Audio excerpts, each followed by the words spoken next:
Bueno, todo mundo tiene que tener un proyecto de vida. Entonces, cuando inicias un camino en una institución, en alguna empresa, siempre tienes que definir hacia dónde quieres llegar. La responsabilidad más importante que se puede tener en esta dependencia en particular es la dirección. Obviamente, para poder llegar a una meta de ese tipo tienes que ir trabajando y tienes que ir etapa por etapa. Yo creo que gran parte de esto es una determinación desde un inicio, que el camino que yo tenía que seguir si trabajaba en la FES Aragón era ocupar la responsabilidad más importante, pero no desde el punto de vista de quiero, sino que tienes que estar construyendo a base de trabajo y de esfuerzo una trayectoria profesional. Depende mucho de la naturaleza del objetivo que se pretende. Muchos de los objetivos son personales, así se van a dar en la vida. O sea, por ejemplo, cuando dices voy a hacer un doctorado, bueno, pues el doctorado es un objetivo personal, que a lo mejor puedes trabajar en un grupo de investigación, pero vamos, es algo que tú tienes que alcanzar de manera individual y gran parte del resultado depende de ti. Sin embargo, hay metas que son más importantes, que requiere la colaboración de varias personas. Siempre de las situaciones más importantes que tienes que distinguir es que trabajar en un equipo te permite alcanzar metas más grandes porque tienes la colaboración. Para lograr metas importantes asociadas a proyectos fuertes requieres por fuerza tener la participación de colaboradores. En teoría pues, por ahí de 1.700 personas, pero no las controlo de manera directa. Sin embargo, para ello tengo la colaboración por parte de los jefes de carrera, los secretarios técnicos y los jefes de división. Además de ello, eso es desde el punto de vista académico. Desde el punto de vista de trabajadores administrativos son 665 personas. Y para ello pues, hay una estructura en la Secretaría Administrativa que tienen contacto directo con todas estas personas y al final me reportan lo que se está haciendo en las áreas que mencionamos. De esos reportes directos, pues vienen siendo jefaturas, vienen siendo... Por supuesto. Y en ese sentido, ya cuando llegas y lo vas reduciendo, bueno, constantemente tengo contacto ya más de manera exclusiva con los jefes de división, con los secretarios de la facultad y con algunos coordinadores de ciertas actividades académicas. Okay. Sí, mira, está en función del trabajo que se vaya a realizar. Hay trabajos que sí exigen, obviamente, reuniones de grupo. Todo el staff llevamos a cabo una reunión, al menos después de cada sesión del consejo técnico, donde se comunica mucho de las situaciones que se hayan generado en cuando se tratan de cosas ya muy puntuales, obviamente hago una comunicación persona a persona, de tal manera que no se pierda mucho en ciertas cadenas de comunicación. Por el otro lado, también recibo retroalimentación. Esto es muy importante, o sea, tú das una instrucción en un esquema de comunicación y no tienes la certeza de que se vaya a hacer como tú consideras. Es más, no tienes ni siquiera la certeza de que te hayan entendido.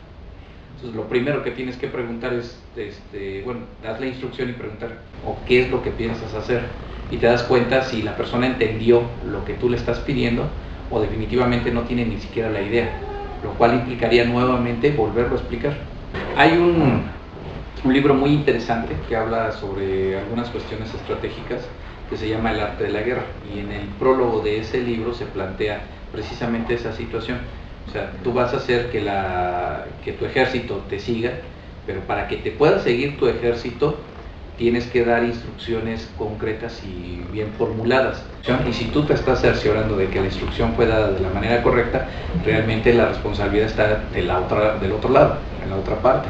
En una organización tan grande como lo es la facultad, el que cada quien haga lo que se le pegue la gana generaría una condición de caos. Si en este momento tenemos cierto nivel de paz social, tiene que ver en que los procesos de comunicación han sido claros en diferentes niveles. Bueno, el equipo de trabajo es muy diverso por la naturaleza del trabajo que se tiene que realizar.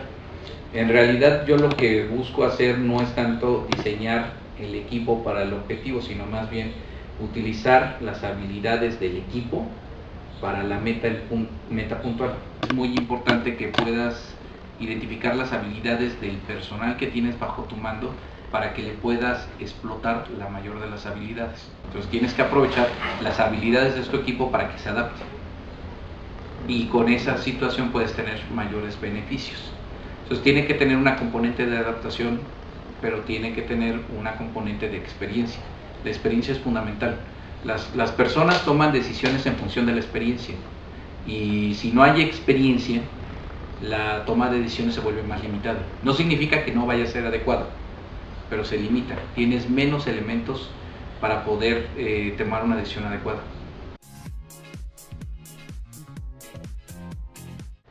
Te comento, las habilidades de liderazgo están en dos dimensiones. El liderazgo que es construido y el liderazgo nato. El liderazgo nato depende mucho de la personalidad, pero esa personalidad puede ser modificada y se pueden hacer más evidentes ciertos atributos. Para que un liderazgo sea eficaz, pues obviamente necesitas tener a alguien que siga a alguien. Tienes que tener un rol de el líder y de los seguidores. Entonces, son dos cosas muy importantes. De tal manera que se genera una simbiosis en ese sentido. El líder tiene que tener ciertos atributos para que los seguidores sientan la confianza de seguir al líder. Y ahí es donde viene la parte interesante. Un líder de entrada tiene que ser congruente. O sea, no puede decir que tienes que ir en una dirección y él va por otro lado. El líder es un reflejo de su entorno, de su historia, de su formación, de lo que es, de sus experiencias. Y es más, de lo que fue y de lo que no fue, porque también de las circunstancias en contra o de las circunstancias que no hayas hecho, del hubiera, se puede aprender. Un líder que me inspire. Fíjate que nunca lo había pensado así. Normalmente hay gente que dices, bueno, influyen en mucho de lo que eres y tomas parte de la esencia de estas personas. O sea, no puedes decir que esa era la neta del planeta y que es lo único que vas a tomar como referencia, porque no es así. De hecho, cuando haces eso, empiezas a imitar a un personaje y de entrada ya sabes con qué te vas a encontrar. O sea, ahí tienes que definir tu propia personalidad. ¿De quiénes puedes tomar cierta información, digámoslo así? Hay ciertos autores de libros que te dan mucho de información de cómo poder llevar a cabo cierto liderazgo. Pero los personajes que han seguido, así que han marcado diferencia en la historia, son pocos. Estamos hablando, por ejemplo, Jesús. Él hace un antes y un después de su existencia, independientemente si eres religioso o no. O sea, hay un antes y un después. Hay otros personajes que también por esas habilidades lograron cosas impresionantes. Atila, muchos dicen, es que es el bárbaro, ¿no? Pues tan bárbaro no era, porque él juntó a pueblos nómadas que no tenían ni siquiera las condiciones necesarias a veces para subsistir de la manera adecuada y logró echar para atrás al Imperio Romano. Carlomagno, otra situación también de esa naturaleza, fueron avanzando, su cultura se fue esparciendo por toda la zona de Europa a partir de procesos de liderazgo y sobre todo en este caso era un liderazgo muy orientado hacia la guerra y de hecho era una estratega muy importante. Napoleón es otro líder muy importante en la historia que ejerció un cambio muy fuerte en la sociedad. En fin, son varios. Hasta Hitler en algún momento ejerció sus habilidades de líder. Obviamente, el seguir a un solo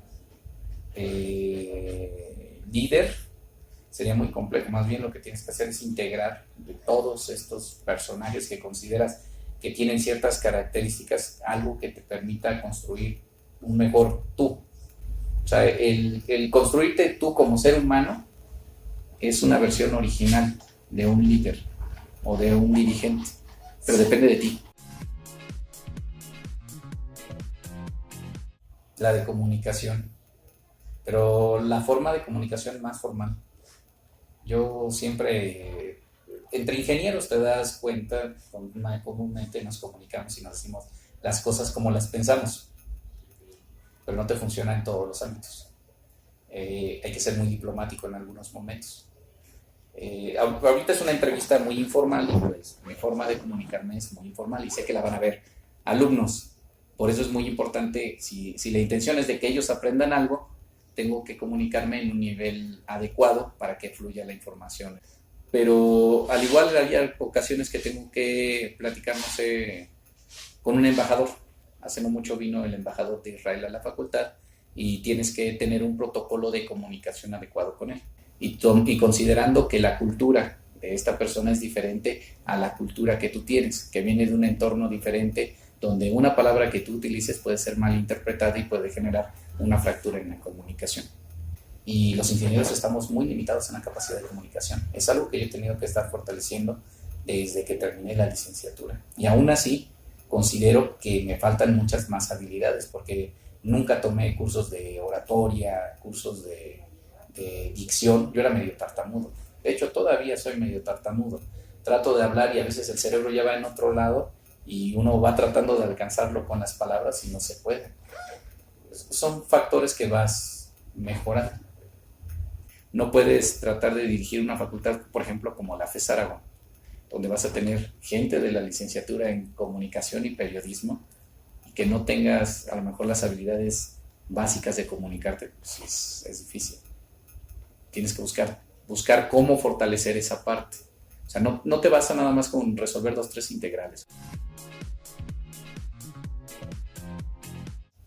En un líder estudiantil, mira, es muy fácil agarrar y arengar a los alumnos, ¿eh? Nada más diles, vamos en contra de la autoridad y todos van felices. Pero es de manera natural, ¿eh? Entonces, es una situación que estás viviendo. Los alumnos, cuando están en la facultad, vienen saliendo algunos de ellos de la adolescencia. Entonces, la figura de autoridad es una figura de represión para ellos. Entonces, todo lo que sea en contra de la autoridad, pues tiene sentido. Y entonces empiezan todas las luchas sociales. Entonces, para que un líder estudiantil pueda generar un esquema de seguidores es bien fácil. Él se agarra, se para en una explanada con un micrófono, habla fuerte, utiliza 2, 3 palabras altisonantes en contra de la autoridad y con eso ya tendría el respeto de algunos muchachos. Por lo tanto, hacer liderazgo responsable es una cuestión muy complicada, pero los alumnos que logran hacer algo como eso alcanzan metas muy, pero muy... Igual, platicando. De hecho, hay cosas que fluyen de manera natural. Tú puedes agarrar y decir, ay, si yo soy un líder, todo el mundo me quiere, pero si no eres el que toma la decisión, pues el que tome la decisión, aunque no sea líder, te va a aplastar. Eso es seguro. Entonces, en un equipo de trabajo, tú vas a tener gente con el mismo nivel y tienen a lo mejor hasta la misma naturaleza en el liderazgo. Por lo tanto, si tú los pones entre ellos, o sea, los pones a comunicarse, a que se pongan de acuerdo, terminan a veces compitiendo. Entonces, tu papel en ese sentido es lograr que se dé un esquema de mediación y al final se ejecute lo que consideras conveniente. El dejar pasar un problema es irresponsable, porque ese problema va a crecer y tarde o temprano va a salir a la luz. Entonces tienes que resolverlo, tienes que atenderlo y tienes que buscar la salida adecuada para que si en un momento determinado esto sale en un contexto diferente, ya tengas los elementos necesarios para darle contención y darle seguimiento, mejorando las condiciones al interior de la organización. La motivación es bien difícil de entender. Quien les haya dicho que hay una forma específica para lograr la motivación del personal, está equivocado. Hay algo que se llama la pirámide de Maslow. Esa pirámide de Maslow habla de necesidades. Y si ustedes entienden el incentivo, en realidad es buscar completar una necesidad en los diferentes niveles de la pirámide. Entonces necesitarías entender en qué nivel de la pirámide te encuentras o se encuentra lo que tú quieres hacer que cambie para que el incentivo sea el salto al siguiente nivel. Entonces, motivar a las personas para que realicen ciertas actividades está en función del contexto que tienes. Y no todos funcionan con la misma llave. Es una situación difícil. Bajo un principio muy simple. La vida está llena de problemas. ¿Sí? Y hay problemas que tienen solución. Y hay problemas que no tienen solución. Algunos implicarán más trabajo para resolverse, pero tienen solución. Algunos, por más que hagas, no se van a resolver nunca. Si el problema tiene solución, ponte a trabajar, no te preocupes por él. O sea, con trabajo lo puedes resolver. Número 2, si el problema no tiene solución, pues ¿para qué te preocupas? Y va a haber muchas circunstancias que van a estar en tus manos. Atiéndelas, resuélvelas. Lo que no está en tus manos, pues no te concentres ya en ello. Mejor dale vuelta a la vida y sigue para adelante. Y a veces se te va la paciencia. Eso es un hecho también. Entonces tienes que tener un poco de paciencia para ello. Y generarte algo que te saque de esa rutina. Haz lo que te gusta, que te dé el equilibrio en la vida. Y siempre aprende a romper. Eso es importante. Porque las obligaciones, el trabajo nunca se acaba. Tienes que darte un espacio también. Yo tendría un despacho de ingeniería donde realizaría consultoría de carácter organizacional, porque eso era lo que yo quería hacer. De hecho, todavía aquí en la facultad ya hice algunos proyectos de intervención organizacional en algunas dependencias para demostrarme que esa parte de la consultoría yo la podía hacer. Entonces fue algo que hice y funcionó bastante bien. De hecho, estoy seguro que ganaría muchísimo más dinero si hiciera eso que ser director de la FES Aragón. Esa es la realidad. Pero al final el dinero no es lo que realmente a mí me mueve. Ese no es mi incentivo. Mira, el ambiente laboral en realidad es un conjunto de elementos que tiene que ver con el cómo se realiza el trabajo y los factores que lo propician. Sí, suena muy ambiguo, pero te lo voy a poner así de simple. El ambiente laboral es la combinación no tan solo de la relación interpersonal, sino es la relación con el entorno también. En las organizaciones no vas a poder tener que todos sean amigos. Si tú te procuras tener las condiciones necesarias para que todas las personas que forman parte de la organización puedan hacer su trabajo y lo puedan hacer obteniendo el incentivo que esperan, ya estás generando un ambiente laboral adecuado. Ahora, en el caso de la universidad, pues es básicamente generar las condiciones necesarias para que el trabajo académico sea el elemento fundamental que rija la vida de todos. Primero lean libros de diferente tipo y pónganlos a criterio. Para la materia que ustedes están llevando, hay varios libros. Por ejemplo, para manejar organizaciones, como libro de cabecera, El Príncipe. Y el Príncipe es para el ejercicio del poder, por el poder. Por eso no lo usen como dogma de fe, pero sí lean. Sun Tzu, El Arte de la Guerra, es un libro de estrategia para la guerra. Se puede utilizar en otros campos, pero es un libro de estrategia. No es la garantía de alcanzar los objetivos, simplemente te va a organizar para que puedas estructurar de una mejor manera una estrategia para alcanzar ese resultado. El mando militar tiene que ver con el ejercicio del poder militar, de las estructuras organizacionales y cómo se organiza para que se esté ejecutando de manera correcta. En fin, hay mucho que leer, mucho que leer.